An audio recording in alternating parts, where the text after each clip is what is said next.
పెట్టుబడులను ఆకర్షించడంలో ఆంధ్రప్రదేశ్ దేశంలోనే అగ్రస్థానంలో నిలిచింది. 2025-26 ఆర్థిక సంవత్సరంలో ఏప్రిల్ నుంచి డిసెంబర్ వరకు దేశవ్యాప్తంగా వచ్చిన పెట్టుబడుల్లో 25.3% ఆ రాష్ట్రానికే వెళ్లాయని, ఇతర రాష్ట్రాలన్నిటికంటే గరిష్ట వాటాను సొంతం చేసుకుందని బ్యాంక్ ఆఫ్ బరోడా నివేదికను ఉటంకిస్తూ ఫోర్బ్స్ ఇండియా కథనం ప్రచురించింది. ఒడిశా 13.1%, మహారాష్ట్ర 12.8%లో ఆ తర్వాతి స్థానాల్లో నిలిచాయని తెలిపింది. ఇక జాతీయ స్థాయిలో మొత్తం ప్రతిపాదిత పెట్టుబడుల్లో ఈ మూడు రాష్ట్రాలే 51.2% దక్కించుకున్నాయని పేర్కొంది. తెలంగాణ పెట్టుబడుల వాటా 9.5%గా నమోదైంది. దేశంలో ఈ 9 నెలల కాలంలో 26.60 లక్షల కోట్ల పెట్టుబడుల ప్రతిపాదనలు వచ్చాయని, గత ఆర్థిక సంవత్సరంలో ఇదే కాలంలో వచ్చిన పెట్టుబడుల కంటే ఇది 11.5% ఎక్కువని నివేదిక తెలిపింది. ఈ 26.60 లక్షల కోట్లలో అత్యధికంగా ఇంధన రంగంలో 22% పెట్టుబడుల ప్రతిపాదనలు వచ్చాయని, రసాయన పరిశ్రమల రంగంలో 21%, మెటల్ ఉత్పత్తులు 17%, ఐటీ ఆధారిత రంగాల్లో 10% పెట్టుబడులు ఉన్నట్లు వెల్లడించింది. దేశంలో పెట్టుబడులు, పారిశ్రామిక పవనాలు దక్షిణ తూర్పు కారిడార్ల వైపు వీస్తున్నాయనడానికి ఇదే నిదర్శనమని ఏపీ ప్రభుత్వం తెలిపింది. ఏపీలో పెట్టుబడుల అనుకూల పాలన ఉందని, అనుమతులు శరవేగంగా ఇస్తున్నామని, రంగాల వారీగా విధానాలు తీసుకువచ్చామని, పోర్టులు, పారిశ్రామిక కారిడార్లు, లాజిస్టిక్స్, ఇంధన, డిజిటల్ రంగాల్లో మౌలిక వసతులకు అత్యధిక ప్రాధాన్యం ఇస్తున్నామని, దీనివల్లే పెట్టుబడుల్లో అగ్రస్థానంలో నిలిచామని పేర్కొంది. ఎన్నికల సమయంలో హామీ ఇచ్చినట్లుగానే రాజముద్రతో కొత్త పట్టాదారు పాస్ పుస్తకాల పంపిణీకి శ్రీకారం చుట్టామని ఏపీ సీఎం చంద్రబాబు అన్నారు. విదేశీ పర్యటనలో ఉన్న ఆయన శుక్రవారం ఈ కార్యక్రమంపై టెలికాన్ఫరెన్స్ ద్వారా మంత్రులతో సమీక్ష నిర్వహించారు. పాస్ పుస్తకాల పంపిణీ గురించి రెవెన్యూ మంత్రి అనగాని సత్యప్రసాద్ వివరించారు. గత ప్రభుత్వంలో నాటి సీఎం ఫోటోలతో భూమి హక్కు పత్రాల పంపిణీ చేశారని సీఎం చంద్రబాబు అన్నారు. నాటి ప్రభుత్వ చర్యలపై ప్రజల అసంతృప్తి నేపథ్యంలో రీసర్వే తప్పులను సరిదిద్ది కొత్త పాస్ పుస్తకాలు ఇస్తామని ఎన్నికల సమయంలో హామీ ఇచ్చామని, దాన్ని ఇప్పుడు నెరవేరుస్తున్నామన్నారు. భూమే ప్రాణంగా బతికే రైతులకు భూ సమస్యలు లేకుండా చేయడమే కూటమి ప్రభుత్వం లక్ష్యమని సీఎం చంద్రబాబు పేర్కొన్నారు. గత ప్రభుత్వం తెచ్చిన ల్యాండ్ టైటిలింగ్ యాక్ట్ రద్దుతో ప్రజలను అభద్రతకు దూరం చేశామని అన్నారు. రీసర్వే పూర్తయిన గ్రామాల పరిధిలో 22 లక్షల కొత్త పాస్ పుస్తకాల పంపిణీ ప్రారంభమైందన్నారు. శుక్రవారం నుంచి ఈ నెల 9 వరకు పాస్ పుస్తకాల పంపిణీ కార్యక్రమం చేస్తున్నట్లు తెలిపారు. ఏపీ వ్యాప్తంగా ఎమ్మెల్యేలు, మంత్రుల చేతుల మీదుగా పట్టాదారు పాస్ పుస్తకాల పంపిణీ ప్రారంభించామని తెలిపారు. పాస్ పుస్తకాలపై నాటి పాలకులు తమ బొమ్మలకు 22 కోట్లు తగలేశారని, ఇప్పుడు జగన్ బొమ్మతో ఉన్న పాస్ పుస్తకాల స్థానంలో రాజముద్ర ఉన్న పుస్తకాల పంపిణీపై సర్వత్రా హర్షం వ్యక్తమవుతుందని అన్నారు. రెండు తెలుగు రాష్ట్రాల మధ్య జల వివాదాల పరిష్కారానికి కేంద్ర ప్రభుత్వం కీలక నిర్ణయం తీసుకుంది. ఇరు రాష్ట్రాల మధ్య జలాలను న్యాయంగా, సమర్థవంతంగా, ఎలాంటి ఇబ్బందులు తలెత్తకుండా పంచుకోవడానికి అవసరమైన ఆచరణీయ పరిష్కారాలను సూచించేందుకు కేంద్ర జలశక్తి శాఖ ప్రత్యేక కమిటీని ఏర్పాటు చేసింది. శుక్రవారం కేంద్ర జలశక్తి శాఖ senior joint commissioner Sanjay Kumar Singh ఈ మేరకు ఉత్తర్వులు జారీ చేశారని కేంద్ర మంత్రి కిషన్ రెడ్డి వెల్లడించారు. ఈ కమిటీ రెండు రాష్ట్రాల మధ్య నీటి పంపకాలు, నిర్వహణలో ఉన్న సమస్యలను సమగ్రంగా సాంకేతిక కోణంలో పరిశీలించడంతో పాటు పెండింగ్ లో ఉన్న వివాదాలను అధ్యయనం చేయనుంది. గతేడాది జూలై 16న కేంద్ర జలశక్తి మంత్రి సిఆర్ పాటిల్ ఆధ్వర్యంలో జరిగిన తెలుగు రాష్ట్రాల సీఎంల భేటీలో తీసుకున్న నిర్ణయం మేరకు ఈ కమిటీని ఏర్పాటు చేసినట్లు ఉత్తర్వులో పేర్కొన్నారు.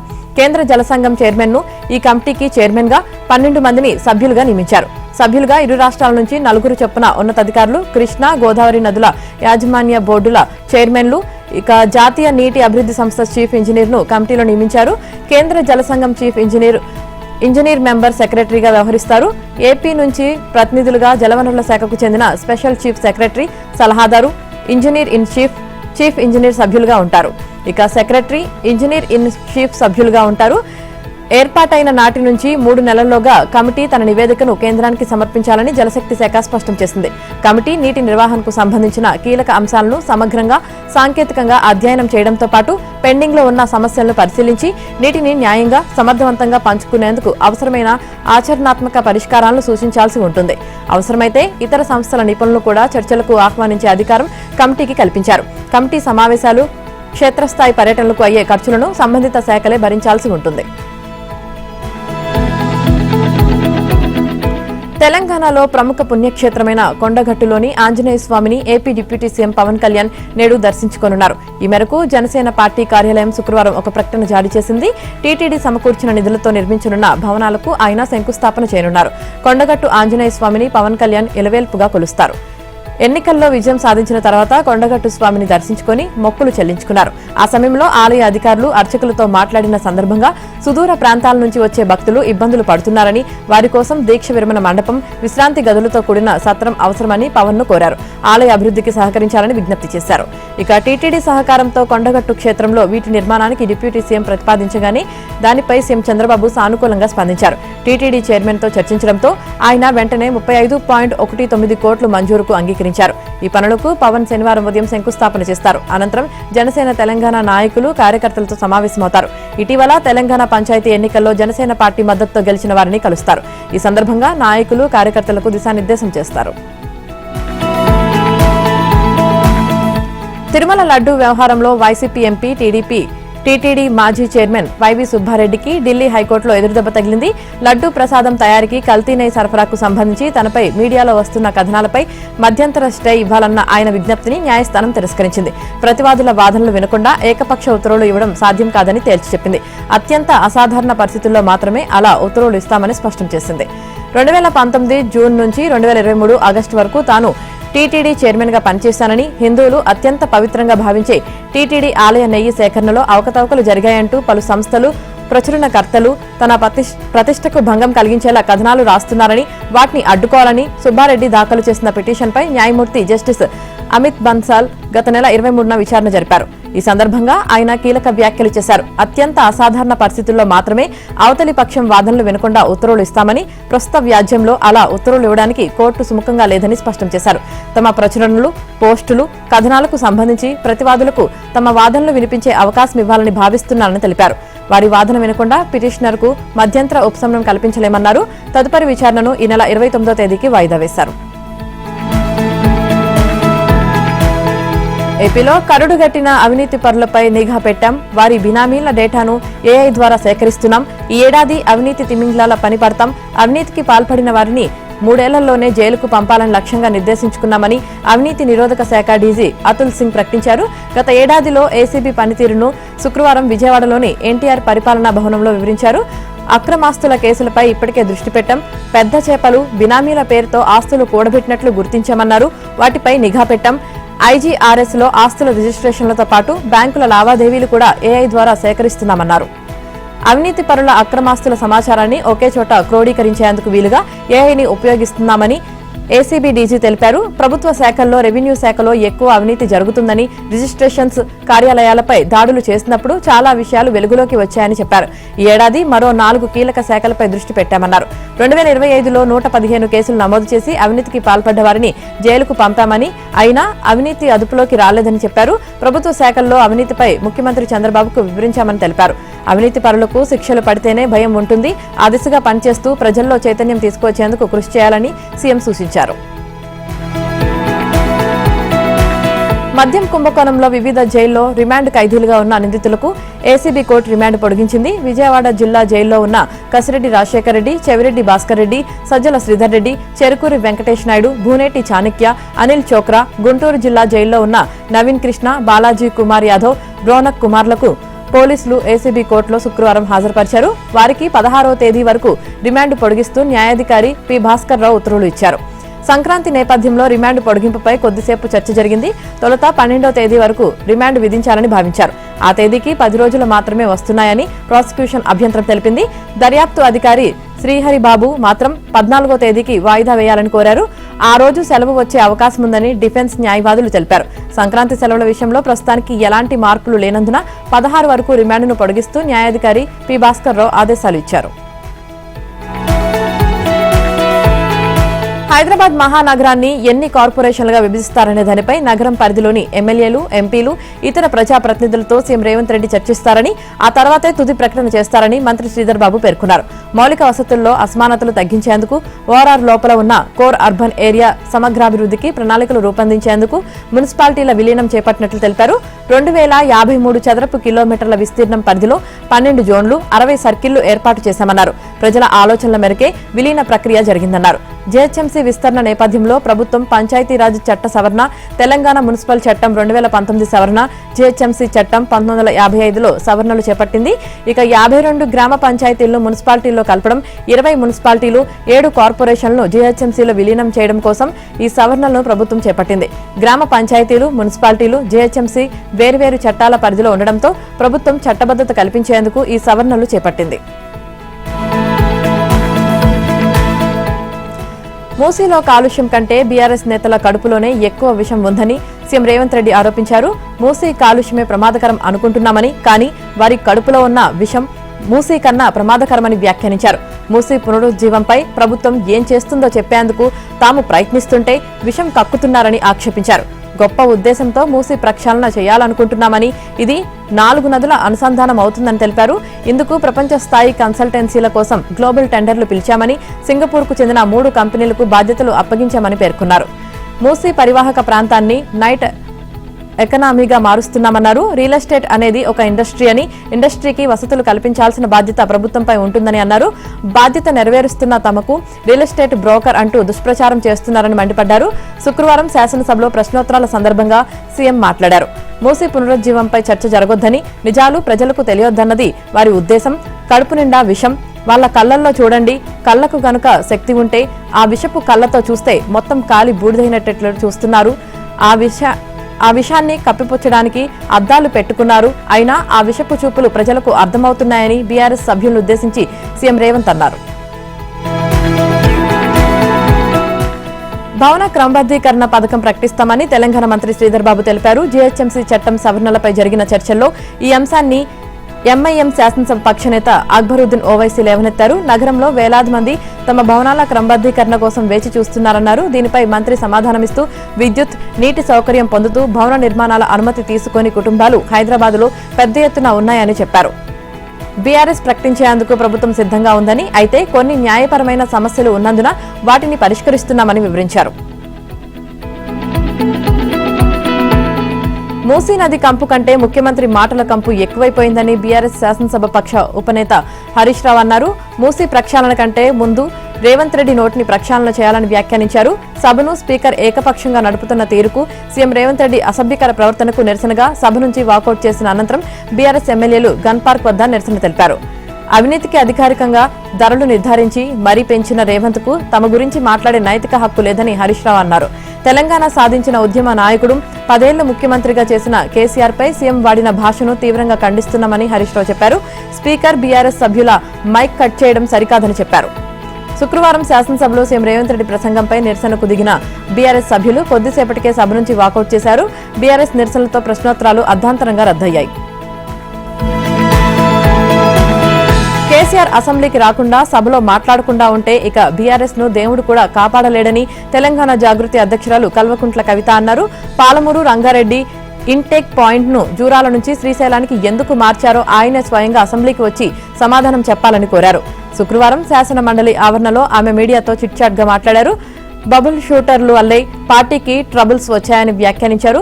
హరీష్ కారణంగానే మొదటి ప్యాకేజీ దెబ్బతిందని, పాలమూరు రంగారెడ్డి ప్రాజెక్టు ఇబ్బందుల్లో పడిందని ఆరోపించారు. రేవంత్ తో కేసీఆర్ మాటలు పడాల్సిన అవసరం ఏముంది? తెలంగాణ ప్రజల కోసం అసెంబ్లీకి వచ్చి మాట్లాడి తన చిత్తశుద్ధి నిరూపించుకోవాలని డిమాండ్ చేశారు. సంక్రాంతి పండుగ తర్వాత తెలంగాణలో పురపోరుకు తెరలేవనుంది. పంచాయతీ ఎన్నికల ఫలితాలు ఇచ్చిన ఉత్సాహంతో మున్సిపల్ ఎన్నికలకు కాంగ్రెస్ ప్రభుత్వం సన్నద్దమైంది. ఈ నెల చివరి వారంలో ఎన్నికల షెడ్యూల్ విడుదల కానుంది. ఫిబ్రవరి 2వ వారంలో ఎన్నికలు జరగనున్నాయని ప్రభుత్వ వర్గాలు తెలిపాయి. ఇక జీహెచ్ఎంసీ మినహా అన్ని మున్సిపాలిటీలు, కార్పొరేషన్లో ఎన్నికలను నిర్వహించేందుకు ఏర్పాట్లు జరుగుతున్నాయి. మున్సిపల్ ఎన్నికల్లో ప్రచారం కలిసొచ్చే విధంగా సీఎం రేవంత్ రెడ్డి ఫిబ్రవరి 3 నుంచి ఉమ్మడి జిల్లాల వారీగా పర్యటనలు పెట్టుకున్నారు.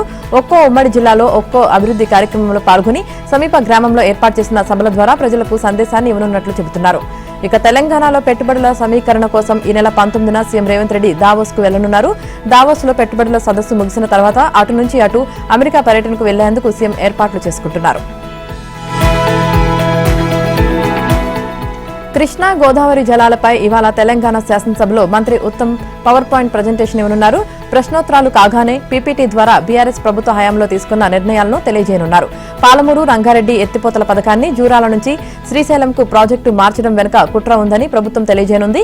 ఇక 1,00,000 కోట్లతో కట్టిన కాళేశ్వరం ఎత్తిపోతల్లో కేసీఆర్, హరీష్ రావు తీసుకున్న నిర్ణయాల ఫలితంగానే మేడిగడ్డ బ్యారేజీ కుంగిపోగా అన్నారం, సుందిలలో భారీగా సీపేజీలు బయటపడ్డాయని పీపీటీ ఇవ్వనుంది. అలాగే శాసనసభలో ఇవాళ పలు బిల్లులు ప్రవేశపెట్టనున్నారు. ప్రభుత్వ సిబ్బంది నియామకం, హేతుబద్దీకరణ, వేతనాలకు సంబంధించిన సవరణ బిల్లును డిప్యూటీ సీఎం బట్టి, పంచాయతీరాజ్ సవరణ బిల్లును మంత్రి సీతక్క ప్రవేశపెడతారు. నిన్న అసెంబ్లీలో 5 బిల్లులకు ఆమోదం లభించింది. తెలంగాణ మున్సిపల్ సవరణ బిల్లు, గ్రేటర్ హైదరాబాద్ మున్సిపల్ కార్పొరేషన్ సవరణ బిల్లు, గ్రేటర్ హైదరాబాద్ మున్సిపల్ కార్పొరేషన్ 2వ సవరణ బిల్లు, తెలంగాణ ప్రైవేట్ యూనివర్సిటీల సవరణ బిల్లు, తెలంగాణ మోటార్ వాహనాల పన్ను సవరణ బిల్లును మంత్రులు ప్రవేశపెట్టగా చర్చ అనంతరం సభ ఆమోదం తెలిపింది. ఏపీలో చలి తీవ్రత జనవరిలోనూ కొనసాగనుంది. ఉత్తర, మధ్య, తూర్పు, పశ్చిమ భారతాల్లోని అనేక ప్రాంతాల్లో ఎక్కువ రోజులు చలి వాతావరణం నెలకొంటుంది. అతి శీతల గాలులు వీచే అవకాశం ఉండడంతో చలి ప్రభావం ఉండే రోజుల సంఖ్య సాధారణం కంటే ఎక్కువగా నమోదు కానుంది. రాష్ట్రంలోని ఉత్తర కోస్తాలో చలి తీవ్రత ఎక్కువగా, దక్షిణ కోస్తా, రాయలసీమల్లో ఒక మోస్తరుగా లేదా తక్కువగా ఉంటుంది. సంక్రాంతి తర్వాత ఉత్తర కోస్తాలో ఎండ తీవ్రత స్వల్పంగా పెరగనుంది. జనవరి నుంచి మార్చి వరకు దేశంలో వాతావరణ పరిస్థితులపై భారత వాతావరణ శాఖ బులెటిన్ విడుదల చేసింది. తెలంగాణలో పొగమంచు గుప్పెట్లో బందీగా ఉంది. ఇక తెలంగాణలో చాలా ప్రాంతాల్లో ఉదయం 9 గంటలకు కూడా పొగమంచు తెరపీయడం లేదు. చాలా ప్రాంతాలను శుక్రవారం ఉదయం దట్టమైన పొగమంచు కమ్మేసింది. ఉదయం 9 గంటలకు కూడా కొన్ని ప్రాంతాల్లో మంచు ప్రభావం తగ్గలేదు. దీంతో ఆయా ప్రాంతాల్లో రాకపోకలు సాగించేందుకు వాహనదారులు తీవ్ర ఇబ్బందులు పడ్డారు. తెలంగాణలో పొగమంచు ప్రభావం మరో 2 రోజులు తీవ్రంగానే ఉంటుందని, ఉమ్మడి ఖమ్మం, నల్గొండ జిల్లాలో మరింత ప్రభావం ఉంటుందని వాతావరణ నిపుణులు చెబుతున్నారు. ద్విచక్ర వాహనదారులు హెల్మెట్ ధరించే విషయంలో నిబంధనలను విశాఖ ట్రాఫిక్ పోలీసులు ఖచ్చితంగా అమలు చేస్తున్నారు. వాహనం నడిపేవారే కాదు, వెనక కూర్చున్న వారు హెల్మెట్ పెట్టుకోకపోయినా 1,035 రూపాయలు జరిమానా విధిస్తున్నారు. సుప్రీంకోర్టు ఆదేశాల ప్రకారం ఈ నెల 1 నుంచి విశాఖ ట్రాఫిక్ పోలీసులు స్పెషల్ డ్రైవ్ చేపట్టారు. ద్విచక్ర వాహనంపై వెనక కూర్చున్న వ్యక్తికి హెల్మెట్ లేకపోతే సెల్ ఫోన్లో ఫోటో తీసి ఈ చలాన్ జారీ చేస్తున్నారు. ఇప్పటి వరకు మోటార్ సైకిల్ నడిపే వ్యక్తికి హెల్మెట్ లేకపోతే జరిమానా విధిస్తున్నారు. ఇప్పుడు వెనక వ్యక్తికి హెల్మెట్ లేకపోయినా చలానా వస్తుండటంతో వాహనదారులు గగ్గోలు పెడుతున్నారు. గత 2 రోజుల్లో పిలియన్ రైడర్ కు హెల్మెట్ కారణంతో వేలాది ఈ చలాన్లు జారీ అయినట్లు పోలీసులు చెబుతున్నారు. ఇక గత ఏడాది సెప్టెంబర్ నుంచి డిసెంబర్ 31 వరకు దీనిపై విస్తృతంగా అవగాహన కల్పించామని, జనవరి 1 నుంచి ఈ చలాన్లు జారీ ప్రక్రియ ప్రారంభించామని ఉన్నతాధికారులు వివరించారు. 3వ ప్రపంచ తెలుగు మహాసభలు గుంటూరులో ఇవాళ ఉదయం 8:30 నుంచి ప్రారంభం కానున్నాయి. అన్నమయ్య కీర్తనలు, సహస్ర గలార్చనల నడుమ సుప్రీంకోర్టు న్యాయమూర్తి జస్టిస్ పమిడిఘంటం నరసింహం చేతుల మీదుగా ఈ కార్యక్రమం ప్రారంభం కానుండగా గజల్ శ్రీనివాస్ తెలుగు మహాసభలకు అధ్యక్షత వహించనున్నారు. ఇక గుంటూరు నగర శివారులోని శ్రీ సత్యసాయి సిటీలోని తెలుగు మహాసభల ప్రాంగణంలో ఏర్పాటు చేసిన మరో 5 ఉపవేదికలపై సన్మానాలు, సాహితీ సదస్సులు, కవి సమ్మేళనాలు ఇవాల్టి నుంచి 3 రోజుల పాటు జరుగుతాయి. దేశంలోని అనేక రాష్ట్రాల నుంచి తెలుగు సంఘాల ప్రతినిధులు హాజరు కానున్న దృష్ట్యా వారందరికీ ఆంధ్ర సరస్వతి పరిషత్ వసతి కల్పిస్తుంది. ఇక విద్యా సంస్థల నుంచి 25,000 మంది విద్యార్థులు ఈ తెలుగు మహాసభలను సందర్శించేందుకు ప్రణాళిక సిద్ధం చేశారు. తెలుగు వెలుగుల పేరుతో తెలుగు భాష ఉన్నతి కోసం కృషి చేసిన 350 మంది ప్రముఖుల చిత్రపటాలను ప్రాంగణమంతా ఏర్పాటు చేశారు. 42 దేశాల నుంచి ప్రతినిధులు వచ్చేందుకు రిజిస్ట్రేషన్ చేసుకున్నామని గజల్ శ్రీనివాస్ తెలిపారు. ఉపాధ్యాయ కొలువుల భర్తీకి ఏపీ ప్రభుత్వం మరోసారి సమాయత్తమవుతోంది. ఈ క్రమంలో డిఎస్సీ నిర్వహణకు సంబంధించిన ప్రక్రియపై అధికారులు కసరత్తు చేస్తున్నారు. ఫిబ్రవరి మొదటి వారంలో నోటిఫికేషన్ విడుదల చేసే అవకాశం ఉంది. సుమారు 2,500 పోస్టులతో నోటిఫికేషన్ జారీ చేయాలని పాఠశాల విద్యాశాఖ భావిస్తుంది. ఈ సంవత్సరం ఎక్కువ మంది ఉపాధ్యాయులు పదవి విరమణ చేయనున్నారు. అదేవిధంగా స్వల్ప సంఖ్యలో ఖాళీలు కూడా ఉన్నాయి. దీంతో ఆయా పోస్టులను పాఠశాల విద్యాశాఖ భర్తీ చేయనుంది. అదేవిధంగా ఈ విద్యా సంవత్సరంలో జీవో 117ను రద్దు చేసి కొత్తగా 9 రకాల విధానాలు తీసుకువచ్చారు. 9,200 ప్రాథమిక పాఠశాలను మోడల్ ప్రైమరీ స్కూళ్లుగా మార్చి తరగతికి ఒక టీచర్ను నియమించారు. దీనికి అనుగుణంగా బదిలీలు చేపట్టారు. ఈ మొత్తం ప్రక్రియ అనంతరం విద్యాశాఖ అంచనా ప్రకారం 1,146 మంది టీచర్లు అవసరమని గుర్తించారు. ఆయా స్థానాల్లో తాత్కాలిక ప్రాతిపదికన అకాడమిక్ ఇన్స్ట్రక్టర్లను నియమించారు. ఆ పోస్టులు సహా మరికొన్ని ఖాళీలతో కలిపి కొత్త డిఎస్సీ నోటిఫికేషన్ ఇవ్వనున్నారు. ఇక ప్రస్తుత అంచనాల ప్రకారం సుమారు 2,000 టీచర్ పోస్టులు ఖాళీగా ఉన్నాయి. తుది అంచనాల ప్రకారం ఆ సంఖ్య 2,500కు చేరవచ్చని అధికారులు చెబుతున్నారు. ఈ నేపథ్యంలో మొత్తంగా 2,500 పోస్టుల భర్తీకి నోటిఫికేషన్ ఇచ్చే దిశగా కసరత్తు చేస్తున్నారు. ఇటీవల ముగిసిన టెట్ పరీక్షల ఫలితాలను ఈ నెల 9లోగా విడుదల చేయాలని పాఠశాల విద్యాశాఖ భావిస్తోంది. ఎక్స్ సంస్థకు చెందిన కృత్రిమ మేధ టూల్ గ్రోక్ సృష్టిస్తున్న అసభ్య అశ్లీల కంటెంట్ పై కేంద్ర ప్రభుత్వం సీరియస్ అయింది. 72 గంటల్లోగా ఆ కంటెంట్ ఉన్న పోస్టులను తొలగించాలని ఎక్స్ ను ఆదేశించింది.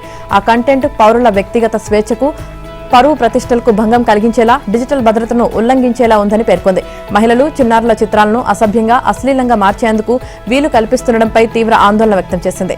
ఇలాంటి కంటెంట్ ను సృష్టించేందుకు తావిస్తున్న ఈ సాంకేతికతతో వెంటనే తగిన మార్పులు చేసుకోవాలని స్పష్టం చేసింది. ఈ మేరకు కేంద్ర ఎలక్ట్రానిక్స్, సమాచార, ప్రసార శాఖ శుక్రవారం నోటీసులు జారీ చేసింది. తమ ఆదేశాలపై తీసుకున్న చర్యలేమిటనే వివరాలతో 72 గంటల్లోగా నివేదిక సమర్పించాలని ఆదేశించింది. ఎక్స్ పాటిస్తున్న ప్రమాణాల్లో లోపాలు ఉన్నట్లు గుర్తించామని పేర్కొంది. తమ ఆదేశాలను పాటించకపోతే కేంద్ర ఐటీ చట్టం, సైబర్, క్రిమినల్, చిన్నారుల భద్రత చట్టాల కింద చర్యలను ఎదుర్కోవాల్సి ఉంటుందని ఎక్స్ ను హెచ్చరించింది. గ్రోక్ టూల్ ఆధారంగా ఎక్స్ లో మహిళల చిత్రాలను అశ్లీలంగా, అసభ్యంగా మార్చి పోస్టు చేయడం ట్రెండింగ్ గా మారడంపై శివసేన రాజ్యసభ ఎంపీ ప్రియాంక చతుర్వేది కేంద్ర మంత్రి అశ్విని వైష్ణవ్ కు లేఖ రాశారు. ఈ లేఖ నేపథ్యంలోనే ఎక్స్ కు కేంద్రం నోటీసులు జారీ చేసింది. కమ్మనైన జిలేబీల వైపు కన్నెత్తి చూడటం లేదు. రసగుల్లాలు అంటే అమ్మో అంటున్నారు. ఇష్టమైన స్వీట్లను చూసినా ముఖం తిప్పేస్తున్నారు. ఇదంతా ఎందుకు అంటే భయపెడుతున్న షుగర్ వ్యాధి వల్ల. దేశంలో పెరుగుతున్న ఆ వ్యాధి కారణంగా ప్రజలు పంచదార వాడకం భారీగా తగ్గించేశారు. దీంతో దేశీయ మార్కెట్లలో చక్కెరకు ఏటేటా డిమాండ్ తగ్గిపోతోంది. కోవిడ్ ముందు వార్షికంగా 4% పైగా ఉన్న డిమాండ్ ప్రస్తుత ఆర్థిక సంవత్సరంలో 1.42% పడిపోయింది. పెరుగుతున్న మధుమేహ వ్యాధిగ్రస్తులు, ప్రజలకు ఆరోగ్యంపై పెరుగుతున్న శ్రద్ధ, ఆహారపు అలవాట్లలో వచ్చిన మార్పు, ముఖ్యంగా యువతరంలో స్వీట్స్ పట్ల విముఖత చక్కెర డిమాండ్ తగ్గిపోవడానికి కారణమని మింట్ నివేదిక వెల్లడించింది. అధికంగా చక్కెర తినడం వల్ల టైప్ 2 డయాబెటిస్, ఊబకాయం, గుండె జబ్బులకు దారితీసే ముప్పు ఉండడంతో మధుమేహ వ్యాధిగ్రస్తులున్న దేశాల్లో ప్రపంచంలోనే 2వ స్థానంలో ఉన్న భారత్లో ప్రజలు చక్కెర వినియోగాన్ని తగ్గించేస్తున్నారు.